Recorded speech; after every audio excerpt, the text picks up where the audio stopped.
Hi friends, எல்லாருக்கும் good morning சொல்லிக்கிறேன். இன்னைக்கு வந்து ஃப்ரைடே, எல்லாருக்கும் டே வந்து ஃப்ரெஷ்ஷாக ஃப்ரீயாக சூப்பராக போகணும்னு சொல்லிட்டு விஷ் பண்ணிக்கிறேன். Happy Friday. ஸோ அப்புறம் இன்னைக்கு நான் என்ன லஞ்ச் அண்ட் பிரேக்ஃபாஸ்ட் பண்ணியிருக்கேன் நீங்கள் கூட குயிக்காக ஷேர் பண்ணுறேன். எல்லாம் லாங் வீடியோஸ் கேட்டிருந்தீங்க, சீக்கிரமாகவே லாங் வீடியோ ஷேர் பண்ணுறேன். சண்டே ஒரு ஃபங்க்ஷன் இருக்குது, அதை அப்படியே ஃபுல்லாக எடுத்து உங்களுக்கு ஒரு லாங் வீடியோவை ஷேர் பண்ணுறேன்.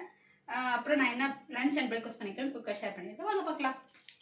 பிரேக்ஃபாஸ்ட்டுக்கு தோசை, கார சட்னி, அதுக்கப்புறமா ஆஃப்டர்நூனுக்கு வந்து கர்ட் ரைஸு, எக் பொரியல் வச்சுருக்கேன், அப்புறம் மாங்காய் ஸ்லைஸ் பண்ணி வச்சுருக்கேன், அதுக்கப்புறம் ஒயிட் ரைஸு, அப்புறமா ஸ்நாக்ஸ்க்கு வந்து சிப்ஸும் பிஸ்கெட்டும் வச்சுருக்கேன், அதுக்கப்புறம் ரசமும் அப்புறமா பருப்பு உஸ்லி செஞ்சு வச்சுருக்கேன் என் பாப்பாவுக்கு சாப்பிட்றதுக்கு. அதுக்கப்புறம் வந்து கூட்டு வச்சுருக்கேன், சொரக்காய் கூட்டு. அதுக்கப்புறம் இங்கே பாருங்கள், என் பாப்பாவுக்கு வந்து குட்டி தோசை சுட்டு வச்சுருக்கேன். அவ்வளோதான் இன்னைக்கான lunch and breakfast. Okay friends.